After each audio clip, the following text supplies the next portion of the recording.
Quiet na tayo.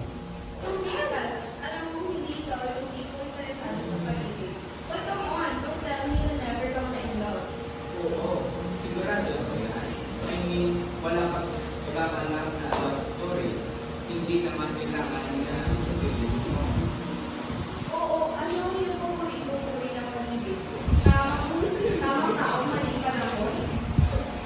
Sa tingin mo, gusto mo yun? Hindi ako naniniwala sa tamang tao. Sa maling panahon. Pero noon, may isang kwento na nakapaniwala sa akin. Sarah, uwi na ako. Pupunta pala ako sa art contest. Bukas ng hapon. Nasaan ka? May balita ako. Mahal. Sarah, ano nangyari?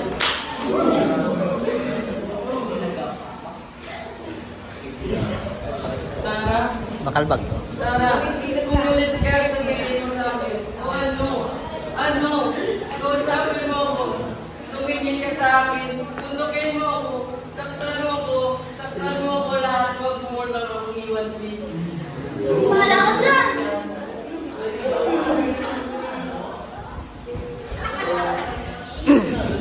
Nag-lagsil po ako.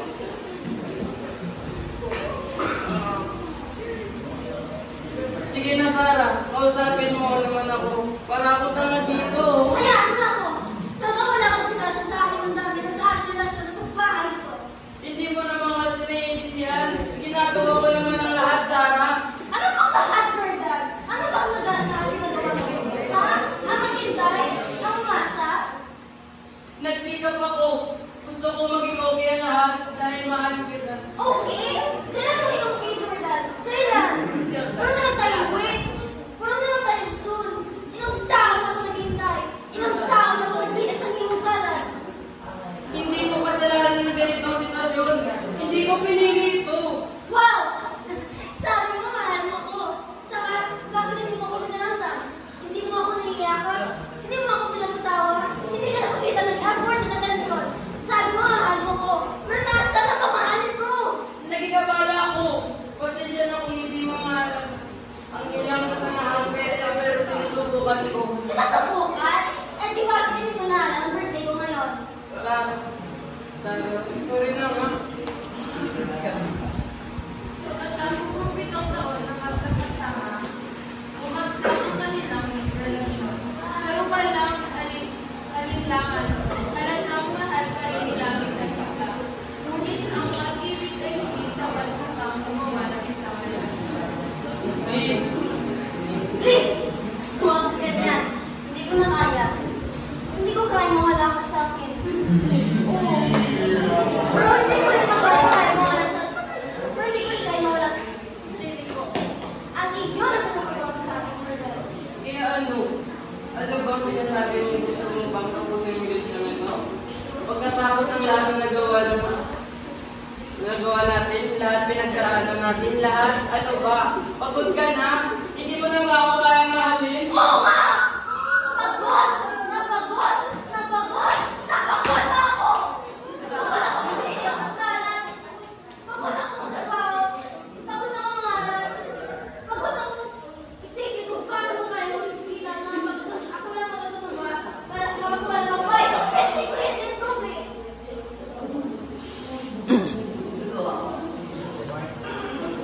Maan si Sarah sa pinakamasakit na panahon ng kanyang buhay. Pagtitiis sa lahat ng mawalang galang at pagtitiis. Dahil tinahal siya nito.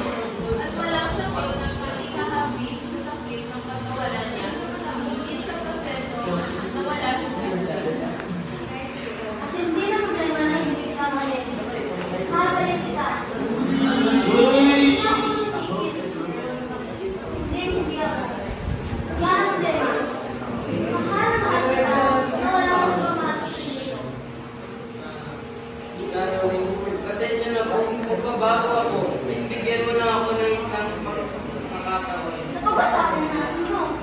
Alam kong mahirap halin ako, Sarah. Pag-usapan natin to. Mas gugustuhin kong kulin ang araw-araw na pakikipaglaban ng pananakit sa isa't isa kaysa mawala ang isa't isa.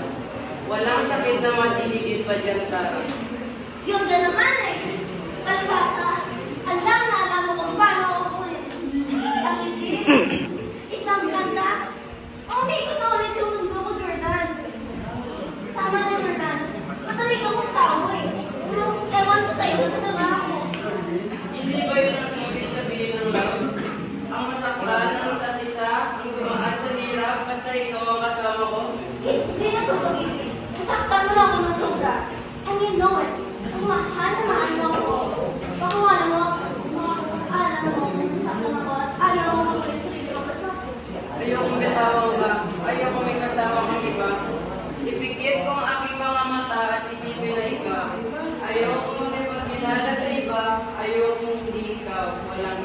Ba't inisip niya bago mo ako sapat?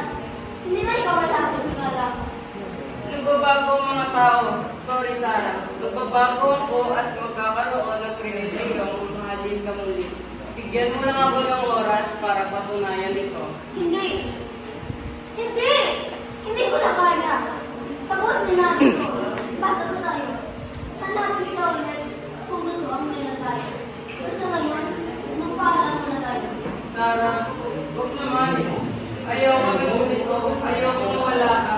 Please, huwag kang umalis. Kaya kung mawala ang lahat, please lang hindi ikaw. Ayaw ko na niya.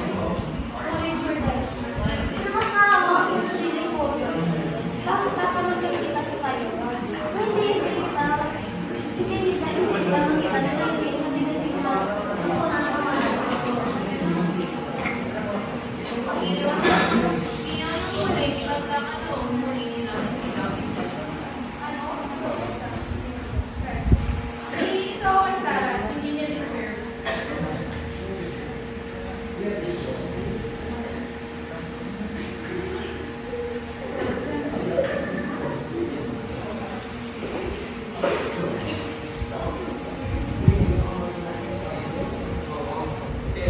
Pero kung ang ngunit si Jordan ay maisip niyang mga puntos din, ano ang mangyari sa kanila sa huli? Nakahanap na siya ng mga daang pagaling sa isa't isa. Oo nga, sayang nila. Pinagpatuloy ni Sarah ang kanyang mga pangarap. Hindi pa siya sa Switzerland at natuloy ng Jesus. Nakahanap siya ng ibang lalaki at nakabuti siya at pinanganak. Ano? Ipinganak niya? Ikaw anak ni Sarah? Ano? Ano yung mga sinabi sa amin? Ano nangyari kay Jordan?